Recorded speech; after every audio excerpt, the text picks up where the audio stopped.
Hey guys, welcome back to the channel. We'll be checking out a video with a very interesting title. It is 21 rules Germans follow that don't exist anywhere else. 21, that's a lot of rules. So we're gonna just jump right into this video. So thank you for watching as usual. If you have any recommendations, you can leave those in the comment section down below, or preferably to that link in the pinned comment section where you can find a link to a Google form. And with that Google form, you can actually recommend videos and I'll check them out as soon as possible. Thank you for watching. And yeah, without further ado, let's figure out all these 21 rules that Germans actually follow that doesn't exist anywhere else. I do know there's one rule that Germans cannot wash their cars. If I am not mistaken, that is a real rule in Germany. But yeah, you guys can let me know more in the comment section down below. Thank you for watching. Let's get right into it. There is a country in the heart of Europe where people wait at empty crosswalks at 3 in the morning, stores vanish on Sundays as if they never existed, and making noise at the wrong hour can turn your neighbors into sworn enemies. What feels completely normal there can leave the rest of the world absolutely bewildered. Because in Germany, everyday life runs on a set of unwritten rules, so deeply embedded. These are unwritten rules. Okay, well, probably some of these are written rules. I don't know, but you guys let me know. I'm gonna decide what I think, but I do believe some of these might be written rules. This train looks futuristic. Follow them without thinking. It's a tram, my bad. For outsiders stepping into the country for the first time, it can feel like everyone received a secret manual that nobody bothered to translate. Most visitors arrive expecting efficiency and precision. What they find instead is a culture built on order, unspoken agreements, and traditions so unique they spark endless confusion online. Some of these habits have shaped industries and influenced nations. Others are so specific that travelers assume locals are playing an elaborate prank. Once you understand the hidden logic behind these rules, everything starts clicking into place. And you begin to see how a nation, Deutsche Bahn, engineering and punctuality, developed customs that quietly affect every corner of daily life. And that is where things get fascinating. The first surprise does not come from the architecture, the food, or the famous highways. Okay. It starts the moment you try to cross the street. The shock hits before you even reach the sidewalk. Wait, no, jaywalking is a real thing in Germany then. In most countries, jaywalking is a minor rebellious act that nobody bats an eye at. In Germany, it is practically a social crime.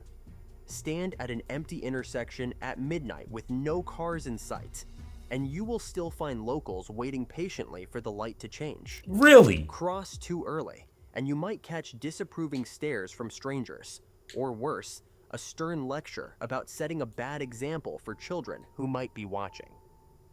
It is not about the law, it is about the principle. Order exists because everyone agrees to maintain it, even when nobody is checking. And that same respect for structure shows up the moment you move into a new apartment. Before you unpack a single box, there is paperwork waiting.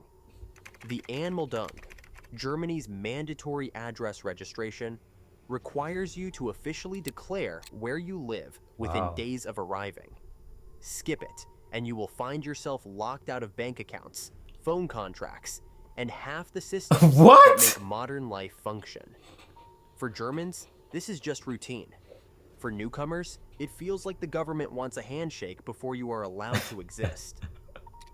But perhaps the most bewildering rule for visitors is the silence. Nah, that's Germany good. This is very good. On quiet hours, and breaking them can turn a peaceful neighborhood into a battlefield. I'm sorry, like, I personally understand. Like, if you live into a house by yourself, and there's no one attached to that house, by all means, be free.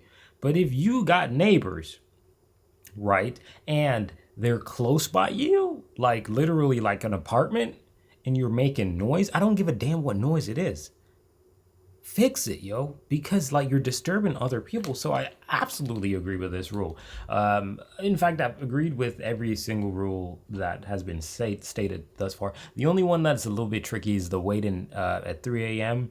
at the traffic lights. 3 a.m. is a little bit of an iffy situation, because safety over, you know what I mean.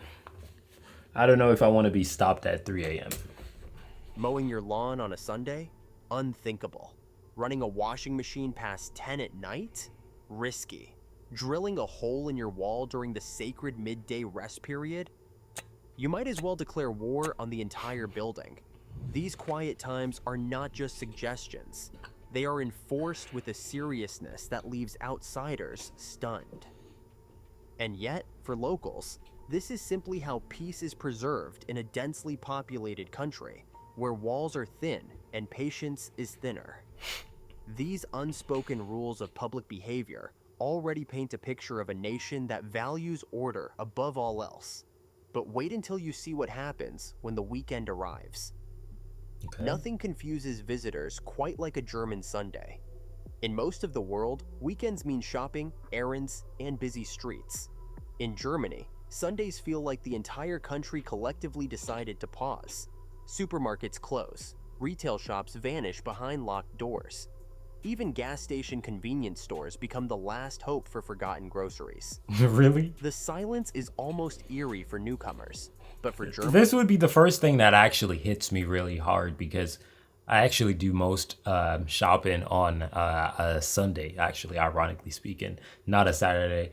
But it wouldn't be that big of an adjustment because you can do shopping like at any given time. And the reality is if you respect other people, you'll understand that people they need a rest. this is sacred time for rest, family, and doing absolutely nothing productive. And if Sundays feel strict, the recycling system will completely overwhelm you. Germany doesn't just separate trash, it turns waste management into an art form. Paper goes in one bin, organic waste in another. Plastics go in a yellow bag. Glass is sorted by color into designated neighborhood containers. Colors? Mess it up, and your neighbors will know. Some apartment buildings even have unofficial recycling monitors who take the system very seriously. What looks exhausting to outsiders is simply muscle memory to Germans who have been sorting since childhood. There is the Pfand, the deposit system that makes every bottle worth saving. Buy a drink and a small fee is added to the price. Return the empty bottle to a machine and you get that money back. It sounds simple enough until you realize that Germans have turned this into a nationwide recycling movement. You will see people carrying bags of bottles to supermarkets like it is a regular errand. Shorty trying to get rich off of that. People carrying bags of bottles to supermarkets like it is a regular errand. Leaving an empty bottle beside a public trash can is not littering. It is considered polite. Generosity. A quiet gift for someone who collects them. Thank you, sir. Even paying for things comes with its own cultural quirk. While much of the world has gone digital, This would hit me really badly because I'm just gonna tell you straight up, bro. Like in the United States, you do rock with some cash. In Finland, I don't really know cash even exists. I genuinely, it does, obviously, but I'm just trying to think of a moment where I've actually done anything with cash in Finland. I don't know, but Finland is like, they're above and beyond when it comes to digitalization. Everything is digital. It's like simple. Germany holds on to cash like a treasured tradition. Cards are increasingly accepted, but there is still a deep preference for physical money. Some restaurants, cafes, and even shops still operate on a cash-only basis. The reasons range from privacy concerns to old habits that simply never faded. For visitors expecting to tap their phone and go, it is a reality check because Germany That does Apple not Pay don't be always going, follow baby. global trends. These weekend rhythms already feel like stepping into a different dimension. But the surprises only deepen once you enter the world of German social customs. The moment you meet someone in Germany, the rules start stacking up. Punctuality isn't a suggestion. Arriving 5 minutes late can feel like a minor scandal. Nah, I'd be very mad if somebody arrived 5 minutes late. Like if you hit me up and you like, hey, oh man, I'm gonna be 5 minutes out. Cool, whatever. I got you. Communication. I love communication. I like when people are able to communicate clearly, right? But 5 minutes late without any form of notice, dude, I'd be very upset. Like my time is my time. It's my time. It's not yours. Don't waste my damn time. It's that simple. So I think this is another German rule that I actually would I'd love it immediately. But arriving too early is equally awkward, as if you are rushing your host before they are ready. The goal is precision. Show up exactly when expected, not a minute before. The Signatures? goal is precision. Is this real with the signatures on the vehicle, the train? Show up exactly when expected, not a minute before, not a second after. For Germans, this isn't pressure. It's respect translated into time. Then comes the handshake. Firm, direct, and accompanied by steady eye contact. A limp grip can leave a poor impression. Avoiding someone's gaze can seem untrustworthy. And when toasts are raised, that eye contact becomes even more important. Clinking glasses without looking the other person in the eyes is considered bad luck by some and bad manners by most. It's a tiny detail that outsiders often miss, but Germans rarely forget. And speaking of celebrations, birthdays come with a rule that baffles nearly every foreigner. In Germany, wishing someone a happy birthday before the I mean, this is way more understandable than the previous one, because like with the previous one, like I think it's actually pretty tough. Not everybody is able to do eye contact. You know, so like for example, for a person like myself, like I typically when I talk, I don't look at anyone. I'm more like my eyes just disconnect. So it's like it just shuts off, right? And the eyes are looking, but there's nothing really capturing, right? It's my brain it's just like these. And then if I'm listening to you, then I'm like, and I'm just staring at your shit. But yeah, I rarely look at people when I talk to them because it's just, I don't know, my eyes just don't really connect when speaking. It's a tiny detail that outsiders often miss. Birthdays come with a rule that baffles nearly every foreigner. In Germany, wishing someone a happy birthday before the actual day is considered bad luck. So if your friend's birthday falls on a Tuesday, you wait until Tuesday. No early texts, no premature cake, just patience, superstition, and very precise party timing. And once the day arrives, do not expect the birthday person to sit back and be celebrated. In many workplaces, the birthday person brings cake for everyone else. Flip the tradition completely, and suddenly the honoree becomes the host. But one of the most uniquely German social rituals happens around noon every single workday. Say Mahlzeit in an office at lunchtime, and you will hear Mahlzeit it echoed back instantly. It is a greeting, a blessing, and a lunchtime ritual all wrapped into one untranslatable word. For outsiders, it feels random. For Germans, skipping it would feel almost rude. It is a small moment of connection built into the rhythm of the day. These social customs reveal a culture where rules are not restrictions. They are simply how people show respect. And yet, German culture gets even more specific once you step inside someone's home. Enter a German household, and you'll encounter an obsession that no other country seems to share. Fresh air. Germans believe deeply in the power of proper ventilation, and they've turned opening windows into a near science. Honestly, I'm pretty bad at this. I wish I improved on it because I do know that ventilation is very important. I think it's one of my weakest things. I need to go outside, smell the trees and all that, do a little stretch and whatever, and just embrace the air. Scientific ritual. There's even a word for it, Stoßlüften, the act of throwing windows wide open for short, intense bursts of fresh air, even in the dead of winter. Heating bills and freezing temperatures don't matter. What matters is circulation. But beware the opposite, drafts. A cold breeze sneaking through a cracked window or an open door is treated like an invisible threat. Germans warn each other about Zugluft, the way other cultures warn about curses. Sitting near a draft can supposedly cause stiff necks, colds, or mysterious aches. Whether it's science or superstition, the fear is real enough that people will rearrange seats, close windows, and protect themselves from the slightest unwanted breeze. Then there is the matter of shoes. Wearing outdoor footwear inside a German home is often frowned upon.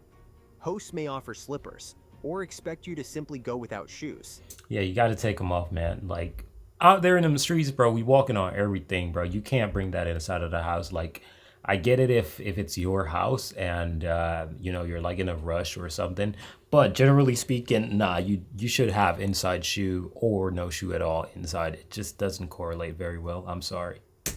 Tracking dirt across clean floors is seen as careless. Cleanliness standards run high. Some apartment buildings even enforce shared cleaning duties, a rotating schedule called Kehrwoche, where each resident takes turns sweeping staircases and hallways. Skip your week, and you will hear about it. These household habits show a culture built on respect for shared spaces and personal responsibility. But nothing expresses German culture quite like the relationship with food and drink. If there's one thing Germans take seriously, it's bread. The country boasts more varieties of bread than almost anywhere else on earth, and bakeries hold an almost sacred place in daily life.